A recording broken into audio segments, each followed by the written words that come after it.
The grand ballroom shimmered under the soft glow of golden lights, heavy velvet curtains framing the stage like a secret embrace. The evening's performance had ended, leaving only the faint echo of applause in the air.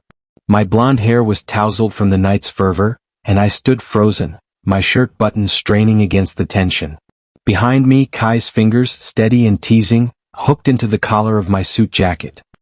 His hair caught the warm light, and I could feel his eyes sparkling with a mix of amusement and desire as he leaned in closer, his breath warm against my ear. "You've been teasing me all night with that confident stage presence," he murmured, his voice low and velvety. "Now it's my turn." My eyes widened, a flush creeping up my neck as the jacket slid off my shoulders, exposing the crisp white shirt beneath, already partially unbuttoned from our earlier stolen moments backstage. I turned slightly, my hand reaching back to grasp his tie, pulling him nearer. "You're impossible," I whispered, but my lips curved into a reluctant smile, my heart racing at the intimacy of the moment. In that hidden corner of the theater, away from prying eyes, Kai kissed me softly, my reserved elegance meeting his bold charm.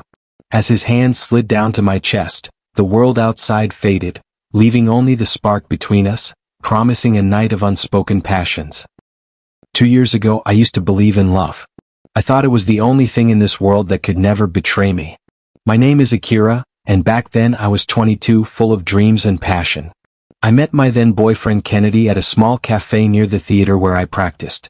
He was charming with a smile that lit up the room, and he worked as a graphic designer.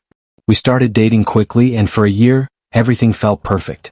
We shared late-night talks, weekend picnics, and promises of forever. I thought he was my partner in every step of life. One day I decided to surprise him. It was our anniversary, and I had finished rehearsal early. I bought his favorite flowers and headed to his apartment without calling. My heart was pounding with excitement as I turned the key he had given me. But when I opened the door, the world stopped. He was on the couch, tangled up with someone else, a guy I didn't know. Their laughter turned to shock as they saw me. Kennedy jumped up, stammering excuses, but it was too late. The betrayal hit me like a fall during a performance, sharp, painful, and unforgiving. "Akira, it's not what it looks like," he said, but his eyes told the truth. He had been cheating for months. I dropped the flowers and walked out, my chest aching. That night, I cried alone in my tiny apartment, replaying every sweet moment that now felt like lies. Love wasn't real, it was just an illusion. From then on, I vowed to close my heart. No more distractions. I poured everything into dancing. Rehearsals, performances, the stage became my only lover. The strange thing about heartbreak is that the world does not stop when yours does, and the morning after I found Kennedy in bed with someone else, the sun still rose through my curtains like nothing had happened, my phone still buzzed with notifications. I lay there staring at the ceiling, feeling like something inside me had been carefully removed without anesthesia. I did not cry that night. Instead, I felt empty in a way that scared me more than pain ever could. Kennedy called me more than 30 times that day. I watched his name flash across my screen over and over again, my fingers hovering above the answer button once, twice, maybe 3 times, but every time I remembered the way his hands looked on someone else's skin, and my chest tightened so painfully that I simply turned my phone off and placed it face down on the table like it was something contaminated. That evening, I heard a soft knock on the door.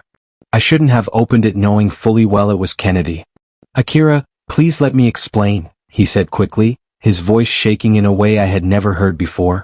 He was like a complete stranger standing in front of me. "Explain what?" I retorted.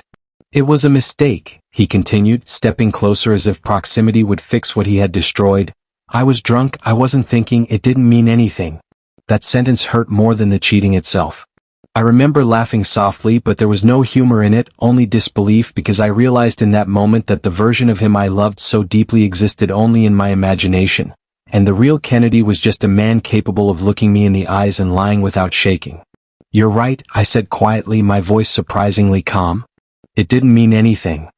He looked relieved for half a second, until I continued. "And that's exactly why I'm breaking up with you." His face fell and he reached for my wrist, but I stepped back before he could touch me. When I closed the door in his face, I leaned against it slowly, my breathing uneven for the first time since the night before, and that was when the tears finally came, silent and uncontrollable, sliding down my cheeks while I covered my mouth to stop myself from making a sound, because even in heartbreak I refused to let him hear me break. The next weeks blurred together. I stopped answering calls from mutual friends because I did not want to hear excuses or gossip. I deleted every picture of us even though my hands trembled while doing it, and I removed every small thing in my apartment that reminded me of him, including the mug he once claimed as his favorite and the hoodie he forgot at my place. The only place that felt safe was the dance studio. When I danced, the music drowned out my thoughts. The mirrors reflected a version of me that still looked strong even if I did not feel it. People said I changed. They said I became colder, more distant and less approachable. But they did not understand that I was not trying to be cruel. I was trying to survive, and the easiest way to survive was to build walls so high that no one could ever climb them again. Love, to me, became a beautiful lie people told when they were lonely. And I swore to myself, every single night before I fell asleep, that I would never again allow someone to have that kind of power over me. I would focus on my career. Months turned into a year. I was 23 now, stronger on stage but emptier inside. The theater's golden lights became my sanctuary, where emotions were scripted and safe. No one could hurt me there. Until one night, after a performance, I noticed him in the audience, a guy with sharp features and eyes that seemed to pierce right through me. His name was Kai. I didn't know it then, but he was the son of a wealthy business tycoon, the kind who owned half the city. That night, as the curtains closed on our show, I felt a strange flutter in my stomach. Backstage, while changing, a bouquet arrived, roses with a card, "Your Grace on stage," stole my breath. I tossed it aside thinking it was from a fan. But he approached me in the lobby, suit perfectly tailored, a confident smile on his lips. "Kira, right? I'm Kai. Your performance was mesmerizing." I nodded politely, grabbing my coat. "Thanks. Have a good night." Butterflies danced in my chest. His voice was smooth, his gaze intense, but I pushed them down. No distractions. He watched me leave, a spark of determination in his eyes. Little did I know that was the start of his obsession. Kai started showing up everywhere. At rehearsals, he'd sit in the back row, eyes locked on me. After one session, he cornered me by the water fountain.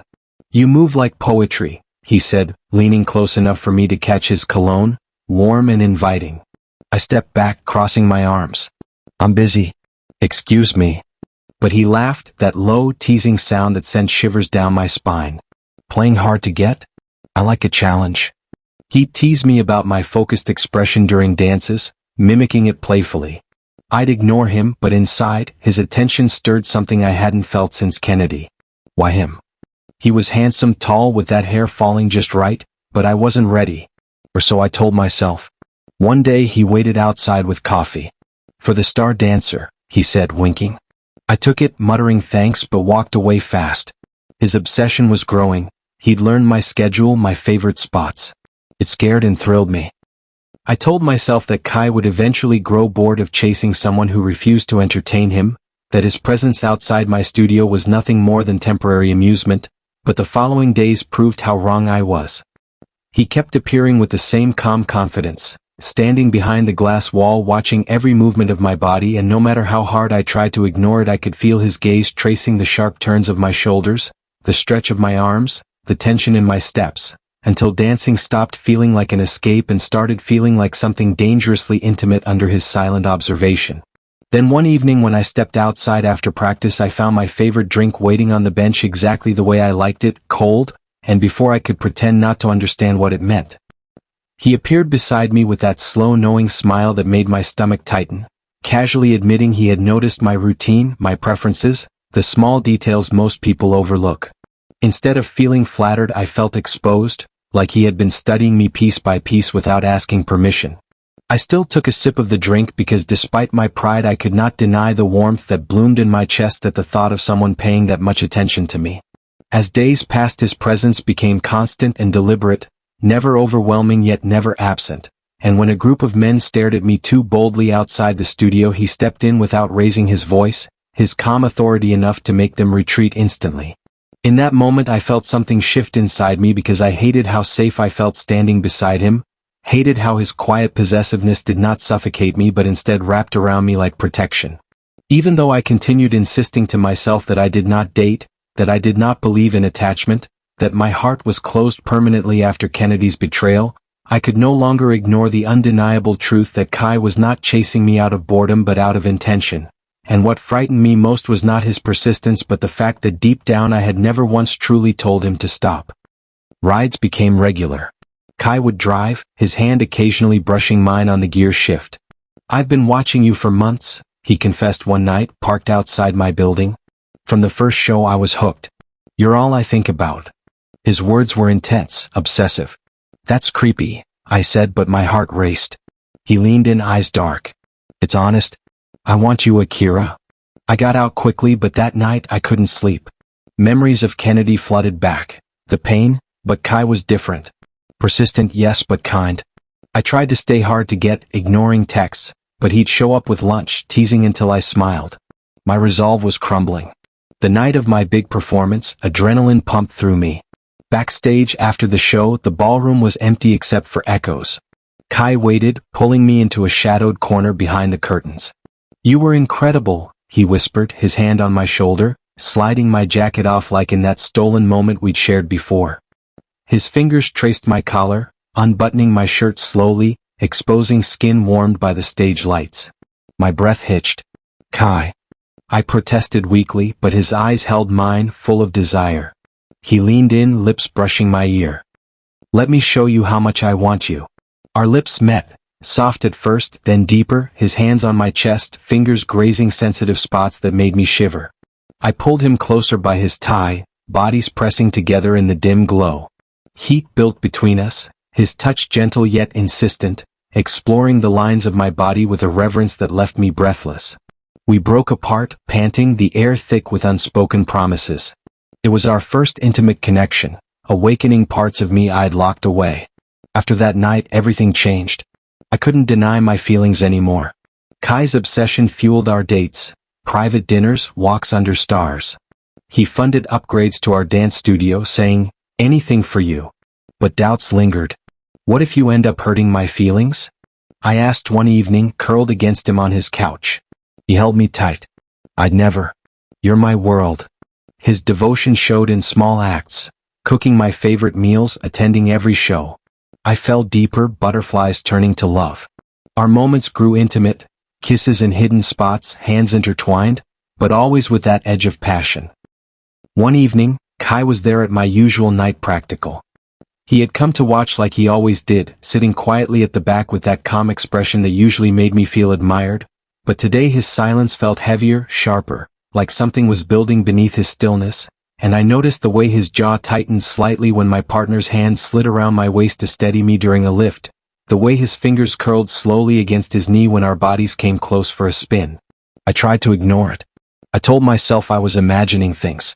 But when rehearsal ended and I stepped outside to cool down, sweat still clinging to my skin and my lungs burning pleasantly from exertion, Kai was already waiting for me near the entrance, standing straighter than usual, his eyes darker than I had ever seen them. "I don't like him touching you." His voice was calm, but it was the kind of calm that comes before a storm.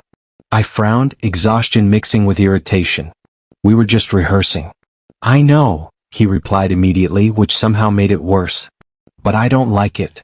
There was no accusation in his tone, only honesty, raw and unfiltered, and that honesty unsettled me because it revealed something possessive that I had sensed before but never confronted directly.